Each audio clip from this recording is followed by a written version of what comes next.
Assalamualaikum, salam rahayu dan salam sejahtera untuk semuanya. Bebas waktu bebas uang, terima kasih sudah hadir di Hati Nusantara Channel. Apa kabar? Semoga selalu sehat, selalu dalam lindungan yang maha kuasa. Diberikan kesehatan dan kemudahan-kemudahan dalam menjalani aktivitas kehidupan sehari-hari, penuh dengan cinta, penuh dengan keberkahan, penuh dengan kasih, dan juga penuh dengan kedamaian teman-teman. Ada fakta yang jarang dibahas.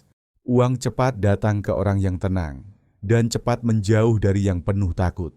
Setiap kali kamu mengeluarkan uang dengan rasa tercekik, alurnya langsung tersumbat. Setiap kali kamu menyimpan sambil was-was, energi rezeki terhenti di situ. Dalam hidup sering terasa aneh. Ketika uang disimpan terlalu kenceng, alurnya justru seret. Bukan karena kurang, tapi karena rasa di dalam diri menjadi sempit. Saat mengeluarkan uang, hati menegang, muncul takut berkurang, takut habis, takut tidak kembali. Rasa seperti itu membuat aliran berhenti. Rezeki bergerak mengikuti rasa. Ketika rasa luas, alurnya terbuka. Saat syukur hadir, suasananya tenang.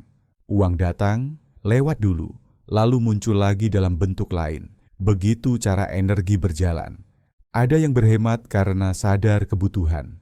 Itu baik, namun ada juga yang menahan karena takut, dan rasa itu membuat hidup terasa berat. Ada yang memberi dengan senang, ada pula yang memberi sambil berharap balasan. Ketika harapan terlalu banyak, alurnya pelan. Energi justru menguat ketika memberi dengan tenang. Aku memberi karena aku lebih. Aku mengeluarkan uang ini tanpa takut kurang. Ketika ada kebutuhan mendesak dan uang harus keluar, coba lihat dari sisi lain. Rasa syukur. Terima kasih ya Tuhan, saat ada keperluan, aku sedang punya uang. Dengan rasa itu, suasana rumah ikut damai. Alurnya terbuka, dan setelah itu biasanya muncul rezeki yang baru. Wadah juga harus disiapkan. Tidak bisa meminta banyak kalau tidak ada tempat menyalurkan. Kalau ingin aliran rezeki menguat, mulailah dari yang terdekat, orang tua, adik, kakak, atau siapapun di lingkar terdekat yang sedang membutuhkan. Dari situ aliran terbentuk, seperti sungai yang mulai dari mata air kecil lalu membesar. Saat niat seperti itu dipakai, alurnya terasa berbeda. Kejadian sehari-hari mulai selaras. Ada saja jalan yang tidak disangka, bukan karena dicari, tapi karena wadahnya siap menerima. Disinilah letak kuncinya. Mengubah rasa sempit menjadi rasa luas. Mengubah keluhan menjadi syukur. Mengubah ketakutan menjadi keyakinan bahwa setiap pengeluaran membawa jalan baru. Dari situ, aliran berubah dan rezeki mulai datang dari arah yang tidak terduga. Ini prolog tentang aliran rasa, aliran energi, dan aliran rezeki. Dari sini perjalanan dimulai. Pernah mengalami uang dihemat malah terasa susah rezeki? Itu karena rasanya sempit, bukan rasa luas. Tidak boleh menghemat dengan rasa sempit. Boleh menghemat, tapi rasanya harus luas. Misalnya baru menabung, baru terkumpul sedikit, lalu muncul kebutuhan mendesak. Uang itu memang harus keluar. Ketika mengeluarkan uang, rasanya bagaimana? Berat? Misalnya baru menabung, tiba-tiba ada barang rumah tangga rusak dan harus diganti. Tabungan terkoyak, terpaksa beli. Saat mengeluarkan uang itu, rasa sempit muncul. Aduh, tabunganku berkurang. Rasa seperti itu tidak boleh. Nanti makin habis, makin hemat, makin habis lagi. Harus pakai rasa luas, pakai rasa syukur. Makasih ya Tuhan, saat ada kebutuhan mendesak, aku sedang punya uang. Aku masih punya tabungan. Aku bisa beli ini.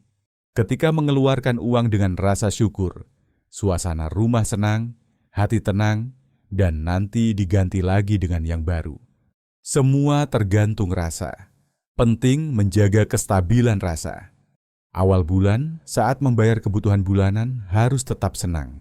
Jangan merasa susah. Duitku numpang lewat, baru gajian sudah habis. Keluhan seperti itu tidak boleh.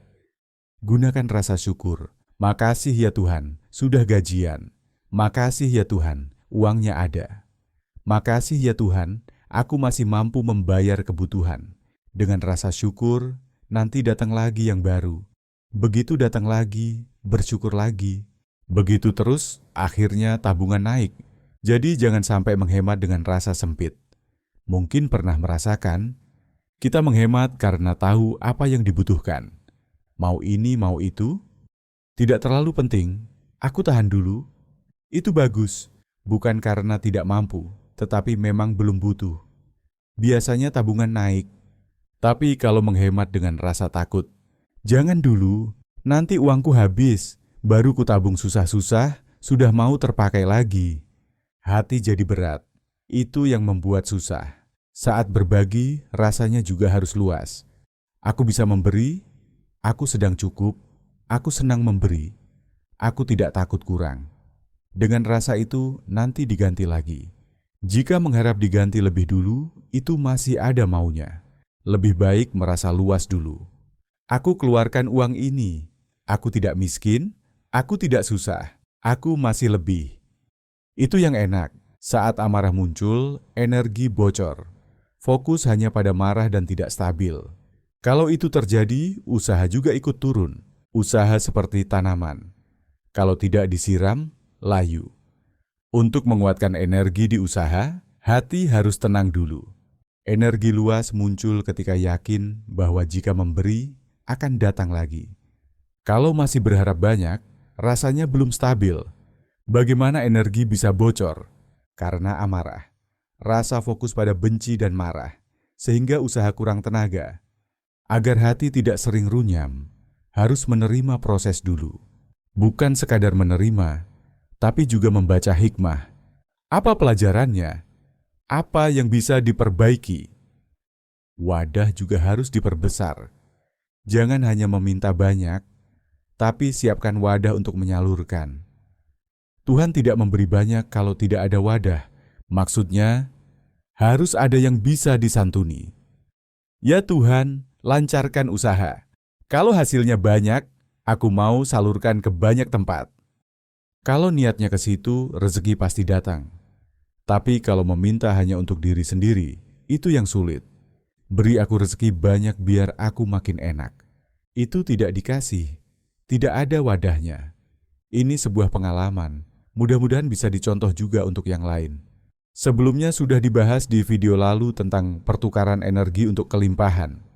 Jadi gini, selama ini tiap bulan, sebulan sekali baru dikeluarkan sebagian rezeki untuk yang membutuhkan, untuk yang disantuni. Nah, kemarin ada dorongan untuk setiap hari. Jadi 2,5% penghasilan dalam satu hari langsung dikeluarkan. Mudah-mudahan bisa dicontoh juga bagi siapapun yang berdagang, punya usaha, gaji harian, atau penghasilannya tiap hari. Apa saja yang dapat dibiasakan langsung keluar untuk sedekah. Silakan dilakukan dan sama-sama kita dibuktikan. Tapi niatnya bukan untuk mendapatkan ganjaran sedekah atau kelipatan sedekah. Bukan ke situ ranahnya. Itu sedekah anak kecil namanya. Aku kasih 1, dapatnya 10. Itu masih mencari ganjaran. Kalau niatnya agar tidak ada hutang energi, maka mengeluarkan sebagian rezeki agar tidak berhutang energi. Ada enaknya mengeluarkan setiap hari, karena 2,5%-nya tidak berat dan tidak besar. Kalau gajian bulanan besar, dihitung sebulan, besar sekali dan berat. Tapi kalau harian kecil, jadi ringan. Ayo sama-sama buktikan. Yang penting jangan mengharap. Janji Tuhan pasti. Jadi tidak perlu mengharap-harap. Niatnya jangan ada hutang energi. Kok banyak sial dalam hidup? Masalah ini, masalah itu. Ada saja biaya tak terduga. Itu namanya hutang energi. Aku sudah capek-capek nabung, dipinjam orang tidak dibayar. Itu hutang energi. Jadi kalau dulu bulanan memberi orang tua, adik atau yang disantuni, sekarang dicoba harian. Berapa dapat, salurkan. Berapa dapat, salurkan. Tapi diutamakan orang terdekat dulu. Yang nomor 1, orang tua, kedua adik kakak. Pasti ada saudara yang susah. Tidak mungkin semuanya senang. Jika ada yang bertanya, kalau mengeluarkan 2,5%, ada doa khusus atau niat khusus? Itu pertama. Yang kedua, Kalau 2,5% itu angkanya ganjil terus, misalnya 111, lalu dibulatkan menjadi 115 atau 120. Boleh tidak? Mengenai mengeluarkan 2,5%, niatnya begini. Kalau orang lain bersedekah, mereka berniat mendapatkan ganjaran 10 kali lipat. Seperti janji Tuhan, kau memberi 1, aku ganti 10 kali. Itu ibadah anak kecil karena masih mengharap ganjaran. Bagi yang sudah dewasa dalam kesadaran, niatnya adalah mengeluarkan hak yang ada pada diri. Hak orang lain yang ada pada diri dikeluarkan agar tidak ada hutang energi. Hutang energi ini ngeri kalau mempersulit orang atau mempersusah orang. Kalau tidak dikeluarkan dalam bentuk sedekah, akan muncul kesialan-kesialan. Mengapa banyak diberi penyakit? Karena tidak mengeluarkan sedekah. Jadi kalau ingin tubuh jarang sakit, keluarkan sedekahnya. Dengan sedekah, hutang energinya terbayar. Dengan mengeluarkan 2,5%, niat utama adalah jangan sampai berhutang energi, bukan mengharapkan ganjaran. Di kitab suci ada perintah, berikan hak orang yang meminta dan berikan hak orang yang tidak meminta. Jadi makna memberi kepada orang yang tidak meminta adalah dari pribadi sendiri memberi tanpa diminta. Arahkan ke yang terdekat dulu. Misalnya masih punya orang tua, arahkan ke orang tua. Kalau punya adik kakak, arahkan ke adik kakak. Misalnya 4 bersaudara. Di antara 5 bersaudara, siapa yang paling susah? Salurkan ke dia. Kalau ada 2 yang susah, bagi 2. Ini bukan untuk orang lain dulu, tapi utamakan keluarga. Dalam menjalankan, rezeki terasa terbuka. Ada saja jalannya, tidak disangka-sangka, tidak mengharap, tapi terasa. Janji Tuhan pasti, kau kasih 1, diganti 10. Kalau sudah dijanjikan begitu, tidak perlu diharap. Usahakan orang dekat dulu adik kakak. Jangan orang jauh atau yang tidak terhubung. Yang dekat dulu. Jadi yang lain, ayo berani mencoba dan mengamalkan. Tapi jangan mengharap. Kalau niatnya agar lancar rezeki, itu tidak boleh. Masih tidak murni. Tapi kalau niatnya pada hartaku ada hak orang lain, aku keluarkan agar tidak hutang energi. Itu tidak apa-apa. Bagus. Mudah-mudahan bisa dicontoh dan dijalankan dengan konsisten. Janji Tuhan pasti, tidak perlu diharap-harap. Ayo sama-sama buktikan. Sekian, salam bebas waktu bebas uang.